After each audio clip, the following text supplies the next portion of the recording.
कि हमारा था इनका है।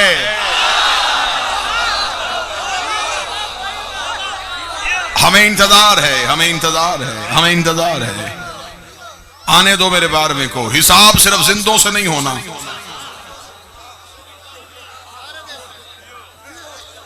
जो चले गए उनसे भी होना। अभी तो टैक्स चोर पकड़े जा रहे हैं, अभी तो फिदक के चोर बाकी।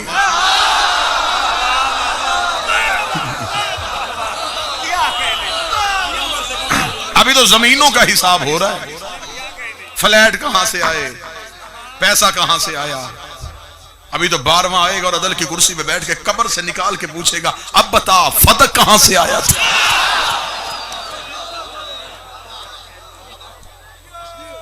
नियाम जुल्फकार हैदरी इंतकाम के लिए तड़प रही है। बादशाह इतनी जिंदगी दे, हम तेरे दुश्मन का इंतकाम भी अपनी आंखों से देखें। हम मालिक के दुश्मन का हशर भी अपनी आंखों से देखें। मरियम छोटी बतूल, ज़हरा बड़ी बतूल। अगली सतर कहूंगा बड़ा ही ज़हीन मजमा, बड़ा जरखेज मजमा। अगली सतर कहना मरियम छोटी क्यों, ज़हरा बड़ी क्यों। मरियम का एक बेटा मासूम है,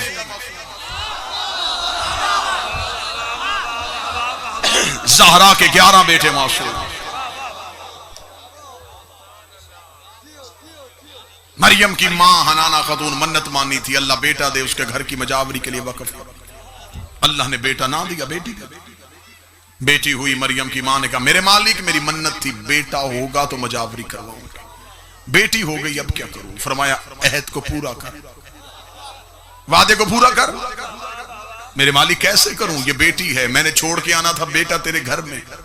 माएं बहनें बेटियां पर्दादार तशरीफ फरमाएं, बात खोल के नहीं की जा सकती। मरियम की मां ने कहा मेरे मालिक ये बेटी है, ये हमेशा तेरे घर में नहीं रह सकती। खुदा ने कहा मुतमिन होकर छोड़ के, बतूल है।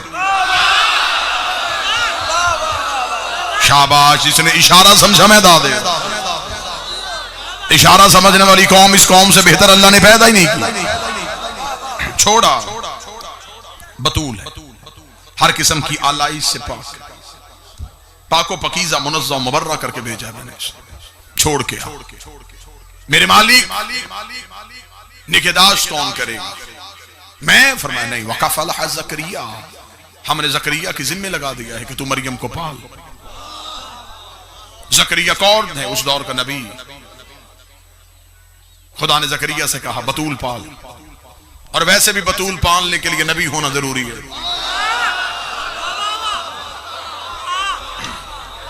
घर में बतूल हो, निगरान का रसूल होना जरूरी है। ज़करिया तू पाल। जनाब ज़करिया ने मरियम को लिया और अल्लाह के घर में गए। वहां अल्लाह के घर में छोड़ के दरवाजा बंद किया, ताला लगाया, चाबी में रखी। तबलीग दीन की खातिर चले गए। तबलीग करते करते जहन में आया, और जिसे अल्लाह के घर में छोड़ के आया उसे भूख लगी हो।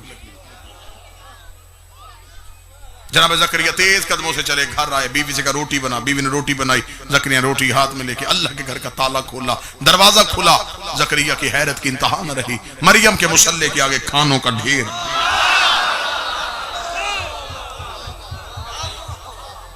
बतूलों में फर्क समझाने लगा।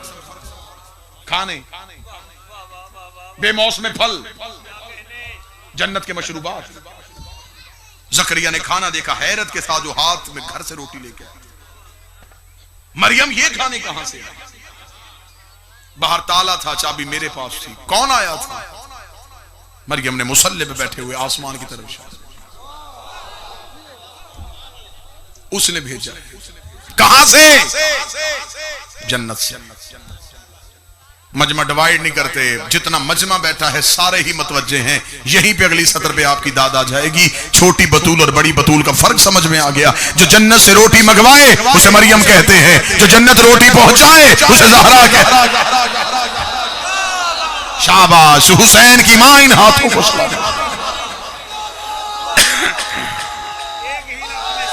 बिस्मिल्लाह।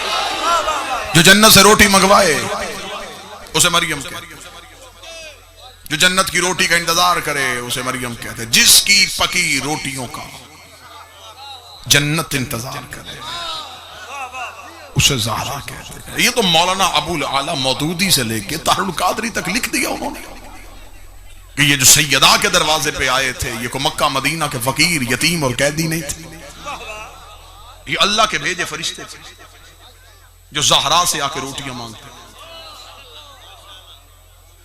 मौलाना मौदूदी जिंदा होते तो मैं उनके पास जाकर उनसे जरूर पूछता कि किबला आपने तफहीमुल कुरान में यह जुमला तो लिख दिया है कि फरिश्ते रोटियां मांगने के लिए आते रहे, अगली बात भी लिखे ना कि फरिश्तों को तो भूख लगती नहीं।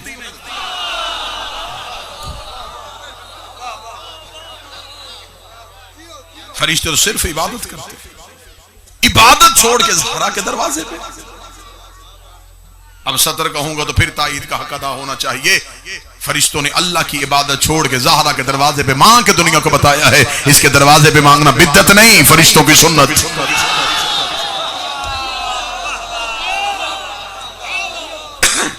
और पूरी जिम्मेदारी के साथ अगला जुमला पढ़ने लगा, पूरी जिम्मेदारी के साथ।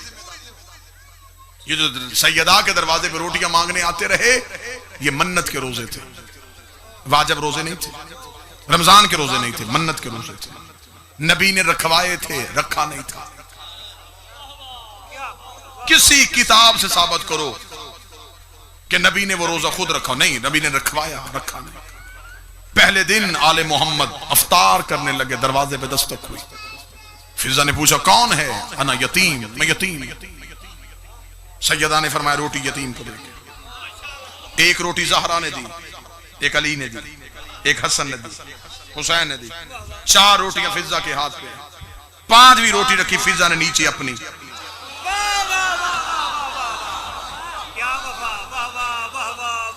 5 रोटियां लेके फिजा ने दरवाजा खोला, यतीम की शक्ल नहीं देखी, रोटियां हाथ में। अभी तो मिंबर से कुछ भी नहीं पढ़ा गया और लोग परेशान हो गए। अभी तो इनके दरवाजे पे आने वाले फकीर समझ में नहीं आ रहे। ये मिंबर के गिलाफ में मेरा हाथ है, पढ़े लिखे अहबाब बैठे, मुझे तो अभी तक वो फकीर नहीं मिला जो अली से अंगूठी लेके गया था।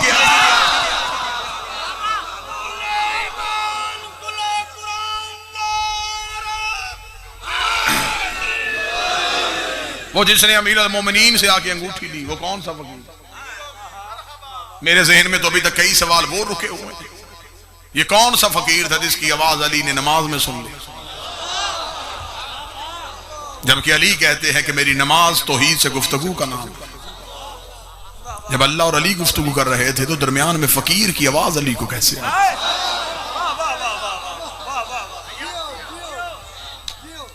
किताबों ने, उल्मा ने लिखा है कि अली ने फरमाया था कि तीर खींचना हो मेरे पांव से तो नमाज की हालत में खींच ले, क्योंकि नमाज में अली यहां नहीं होते तो जो यहां था ही नहीं उसे फकीर की आवाज कैसे सुने? फिर नमाज में अली रकू में थे। अहले इल्म तशरीफ फरमा है, उल्मा से प्यार करने वाले लोग बैठे हैं, बगैर वजह के नमाज में हरकत नहीं होती। रकू है वाजिब रुक नमाज का। अली रकू में थे, अली ने हाथ से अंगूठी उतारी और हाथ पीछे किया। क्या कहने, वाह वाह वाह वाह। किसी किताब ने लिखा कि अली ने वो नमाज दोबारा पढ़ी हो। ठीक हो, इससे ज्यादा हैरान करने वाली बात आगे करूं? मौला अमीर अल मोमिनीन ने अंगूठी दे दी। खुदा ने भी कुरान में सिर्फ शाबाश नहीं दी कि फकीरों पे अनायत करना शुक्रिया तेरा अली, नहीं, खुदा ने विलायत दे दी। अंगूठी के बदले विलायत। और फिर खुदा ने यह नहीं कहा कि अली ने अंगूठी खैरात में दी, खुदा ने कहा अली ने अंगूठी ज़कात में दी।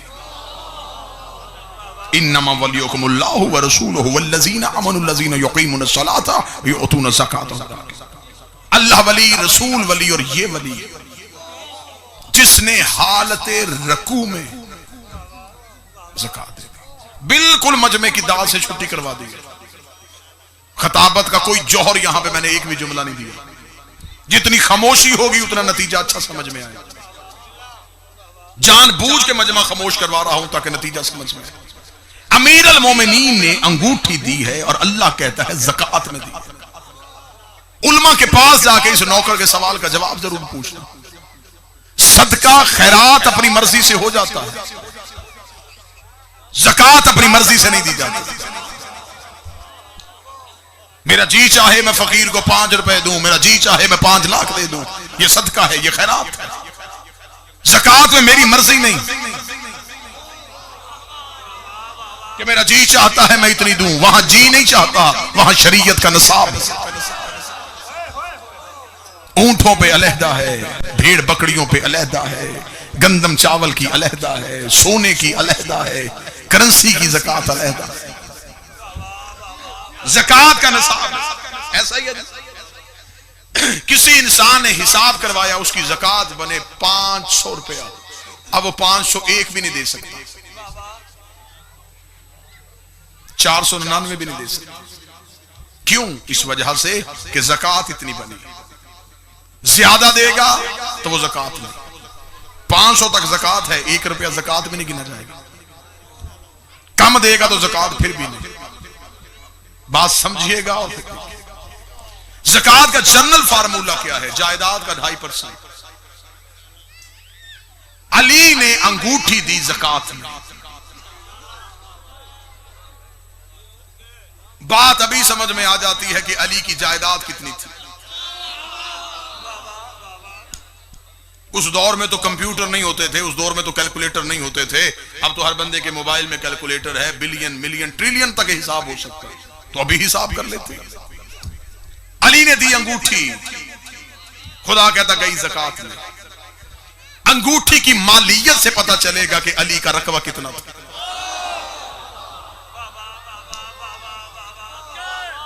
क्योंकि अंगूठी ज़कात में गई है, खैरात में नहीं गई। अंगूठी बताएगी कि अली की कुल जायदाद कितनी थी। मैंने कुरान के सामने हाथ जोड़े, मैंने कहा ऐ अली के खामोश जाकर,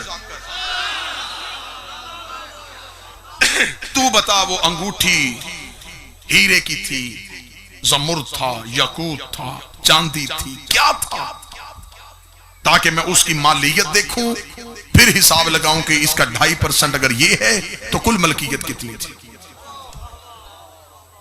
तफसीर कुरान ने कहा ये अंगूठी जो अली के हाथ में थी, ये वही अंगूठी थी जो सुलेमान बिन दाऊद के हाथ में होती थी।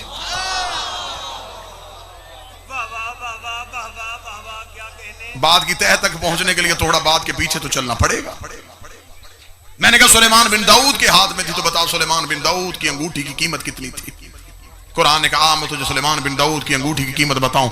ये अंगूठी पहनता था, हुकूमत शुरू हो जाती थी, ये अंगूठी उतारता था, हुकूमत खत्म हो जाती थी। मैंने कहा कुरान बताओ सुलेमान शहर का नबी था, कबीले का नबी था, जिले का नबी था, सुलेमान की मुमलकत का रकबा कितना था? कुरान कहता ये जिन्नों को चलने का हुक्म देता था, हवाएं इसके ताबे थी, परिंदों की बोलियां जानता था, तख्त इसका हवा में उड़ता था, परिंदे से गुफ्तगू करते थे, ये जमीन पे फिरती हुई चूंटी की आवाज को भी सुन लेता था। ये सब की सब हुकूमत इसकी अंगूठी में बंद थी। ये अंगूठी उतारता था, न जिन्नात इसकी